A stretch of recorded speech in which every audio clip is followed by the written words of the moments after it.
Espresso ya, inilah mobil baru yang ditawarkan Suzuki Indonesia saat ini dan menjadi mobil termurah yang dijual Suzuki Indonesia setelah Karimun Wagoner disuntik mati untuk pasar domestik. Ya, sebagaimana mobil murah tentu kita penasaran. Terlebih ini adalah CBU India. Bagaimana sih kualitasnya dan celah antar gapnya tuh kayak gimana? Rapat nggak ya? Mari kita kulik bareng yuk.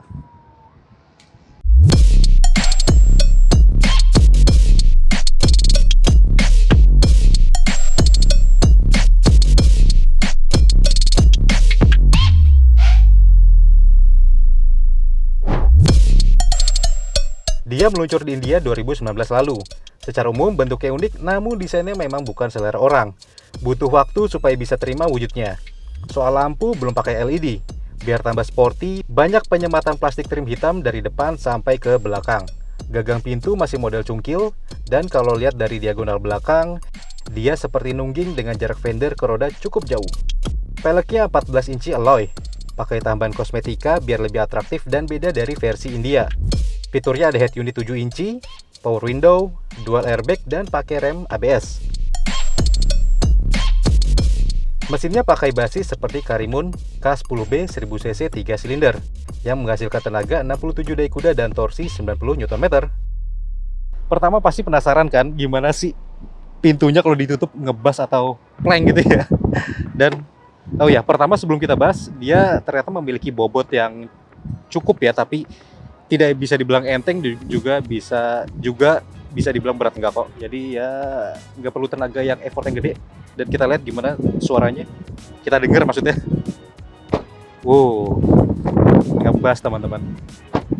Dan ini memang karena penggunaan karet yang tebal, jadi pas nutup pintu ya udah slow aja, langsung ketutup. Dep. Menarik ya. Nah, terus yang kedua kita akan mengecek panel gap dari Suzuki Espresso, dan ini adalah CBU India yang kita ketahui kalau misalnya mobil-mobil Suzuki Indonesia memang kebanyakan CBU India dan kualitasnya cukup jempolan. Kalau misalnya teman-teman lihat ini gap antar panel pintunya punya kerapatan yang konsisten. Di sini juga rapet, semuanya serba rapet. Itu dia. Kalau misalnya di depan, di tengah dulu juga rapet. Di depan pun juga dia memiliki panel gap yang konsisten. Terus gimana? Kalau kita tekan-tekan, nih. Nah ini dia, karena dia buatan India memang biasanya bajanya itu tebal-tebal, gitu. Sama kayak Ignis dan Baleno sebelumnya, dia juga dari India dan panelnya juga terbilang yang tebal. Itu dia.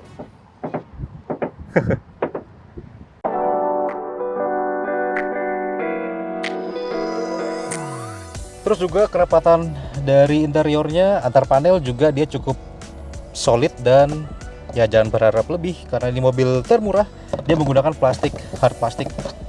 Itu dia. Nah terus poin ketiga, loh speedometernya di mana ini? Nggak ada. Jadi dia nggak ada panel speedometer. Dia ada di tengah seperti mengingatkan kita mobil kayak Toyota Yaris Bapau ataupun Toyota Limo. Ingat nggak, dia ada di tengah, dan menariknya dia sudah menggunakan speedometer digital, dan ada beberapa informasi umum yang dapat ditampilkan di speedometernya.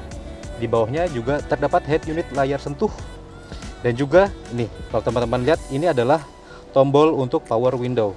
Lihat, ada di tengah, bukan ada di door trim atau panel pintu. Jadi ada di tengah untuk membuka kaca bagian depan. Itu dia. Poin keempat, dia ternyata masih menggunakan knop putar atau bisa dibilang knop kompor. Nah ini buat teman-teman yang sering ngebandingin, dia masih pakai knop putar kompor segala macam. Tapi tunggu dulu, dia ini terbilang lengkap karena sudah memiliki penyetelan semburan AC yang cukup lengkap, bisa ke kaki, bisa ke badan, bahkan ada defoggernya juga ada di sini, dan untuk tutup sirkulasi udara dia juga sudah ada loh, keren. Dan juga kalau teman-teman lihat, dia ada tombol untuk mengaktifkan atau menonaktifkan AC. Terus juga ada heater, kalau diputer heater. Ini cukup berat juga nih motornya. Nah tapi kalau untuk blowernya, dia knopnya beda, feelnya enak, wah kenceng banget nih. Itu dia buat poin keempat. Lanjut ke poin kelima yuk. Ya selanjutnya teman-teman nggak bisa berharap lebih soal Suzuki Espresso ini. Tadi sudah dibilang panel plastiknya masih menggunakan plastik keras, headrest masih nyambung untuk depan dan juga belakang. Aduh. Dan juga ini dia, untuk pintu belakang dia masih menggunakan window by power atau masih menggunakan engkol. Dan juga di depan pengaturan spion dia masih menggunakan apa ya, dia kayak taksi gitu deh, dia masih manual dari dalam. Terus juga di setir dia nggak ada yang namanya audio steering switch. Jadi itu deh, gimana menurut teman-teman? Dan inilah ruang bagasi dari Suzuki Espresso. Menariknya dia sudah kayak hatchback kekinian. Yaelah. Sudah ada separator dan ruangannya kayak begini deh. Suzuki Espresso di Indonesia tersedia dalam dua tipe, manual dan AGS. Yang manual harganya 155 juta, dan yang AGS, yang Matic atau Auto Gear Shift, itu rasanya mobil manual tapi perpindahan giginya otomatis, itu harganya 164 juta. Jadi gimana menurut teman-teman soal Suzuki Espresso ini? Kalau kalian suka dengan video ini, jangan lupa tekan tombol like, subscribe bila belum, dan juga sampaikan pendapatmu di kolom komentar ya. Nanti kita akan test drive bagaimana impresi soal Suzuki Espresso. Saya Aditya Niagara, pamit. Ciao.